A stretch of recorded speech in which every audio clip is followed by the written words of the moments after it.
अगर तुम्हें भी किसी ने अभी तक वो मैजिक वर्ड्स नहीं कहे तो मैं कह देता हूँ ईद मुबारक। और अगर तुमने किसी को नहीं कहे तो शायद कह देने चाहिए, क्योंकि जैसे दुनिया के हालात चल रहे हैं शायद दोबारा कहने की बारी ही ना आए। लेकिन अगर तुम नहीं भी कहना चाहते तो फिर भी शायद कोई बात नहीं, लोगों के पास और बहुत से हैं मुबारकें देने के लिए। तुम्हारे उन्हें याद करने ना करने से उन्हें कोई फर्क नहीं पड़ता। बाकी ये शायद पहली ईद है जिसकी खुशी दुनिया में होने वाले इंतजार की वजह से थोड़ी कम है, या फिर शायद इसे दूसरे अंदाज से भी देखा जा सकता है। 21वीं सदी के सबसे बुरे साल में एक खुशी का दिन, वो दिन जिसने जंग और इन्फ्लेशन की फिक्र को थोड़ा कम कर दिया। एक दो दिनों के लिए ही सही, लोगों को खुश होने का कुछ तो मौका मिला। इसके अलावा अगर जंग की बात कर ली जाए तो न्यूज़ सुन के यही पता चलता है कि वो अब आसानी से खत्म होती दिखाई नहीं दे रही। अमेरिका ने गुरूर में आके जंग स्टार्ट तो कर, लेकिन अब वो निकल नहीं पा रहा। और ईरान को भी ये पता है, इसलिए वो चाहता है कि अगर अमेरिका भी यहाँ से निकले तो जलील हो गई। वैसे यूएस ने भी तबाही तो बहुत मचाई है ईरान में, लेकिन ईरान की जो स्ट्रेटेजी है वो यूएस पे डायरेक्टली हमला करना तो नहीं, वो उनकी और बाकी सारी दुनिया की इकोनॉमी को नुकसान पहुंचाना है। और चीजों की बढ़ती हुई प्राइस से पता चल रहा है वो नुकसान पहुंचा भी रहे हैं। ईरान ने सबसे बड़ा जो नुकसान किया है वो स्ट्रेट ऑफ हॉर्मुज को बंद करके की है, और वो ऐसी नाजुक जगह है जहां अमेरिका दुनिया की सबसे एडवांस मिलिट्री होने के बावजूद कब्जा नहीं कर पाए, और शायद ना ही कर पाए। वो कोई तरीका नहीं ढूंढ पाए कि वहां से बहरी जहाज कैसे निकाल पाए, लेकिन पाकिस्तानी अवाम ने निकाल लिया। इनके हिसाब से उन्हें पानी वाला रास्ता यूज ही नहीं करना चाहिए। ये कहते हैं कि पीछे ही ट्रकों पे लोड कर दिए जाए, जमीनी रास्ता चूज किया जाए, और फिर आगे से आगे फिर बहरी जहाजों पे लोड करके ले जाए। अब इतना जीनियस तरीका है, पता नहीं वो क्यों यूज नहीं कर रहे। क्या हुआ अगर वहाँ जहाँ से पाकिस्तानी कहते हैं कि ट्रकों पे सामान चढ़ाया जाए पानी ही ऐसा है कि शिप नहीं रुक सकते, या जहाँ से ट्रक गुजारने वहाँ पहाड़ है, पाकिस्तानियों को काम दो ये कर देंगे। या फिर गुलेलें क्यों नहीं यूज करते बड़ी बड़ी जो अफगानी यूज करते हैं नस्वार बॉर्डर से पार फेंकने के लिए। तो खैर ये सारे मामले चल रहे हैं। अमेरिका ने बदमाश बन के जंग शुरू की थी कि वेनेजुएला की तरह घंटों में हुकूमत बदल दें। खैर लेकिन आगे वेनेजुएला नहीं ईरान था। अब अमेरिका से हुकूमत बदली नहीं जा रही, और बगैर बदले वो जाना नहीं चाहता, क्योंकि लोग फिर इनसे डरना बंद हो जाए। दूसरी कंट्रीज को भी पता चल जाएगा कि इनके आगे घुटने टेकने की बजाय खड़ा भी हो जा सकता है। इसलिए ईरान ने भी अब टर्म्स रखी हैं कि अगर जंग खत्म करनी है तो हमारी इन शर्तों को मानना, और अमेरिका को उनको मानना उनकी हार है। और अगर वो ना माने तो मतलब कि जंग जारी रखनी पड़ेगी, जो कि उनको बहुत भारी पड़ रही है। इसलिए शायद ये कहना गलत ना होगा कि ईरान इस वक्त गेम में आगे है। बाकी ये गेम नुकसान तो ईरान को भी बहुत पहुंचा रही है।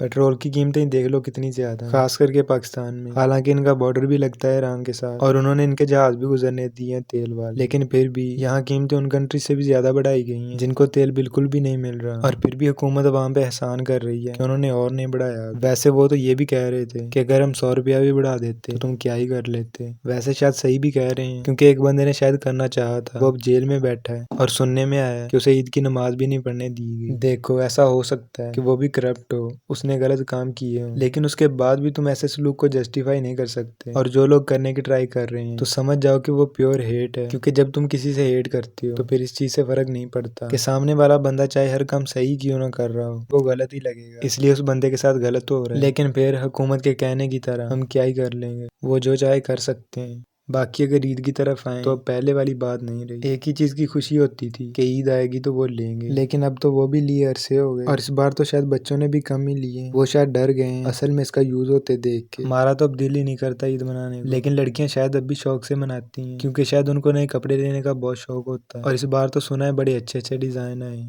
ये देखो कितनी प्यारी लग रही है।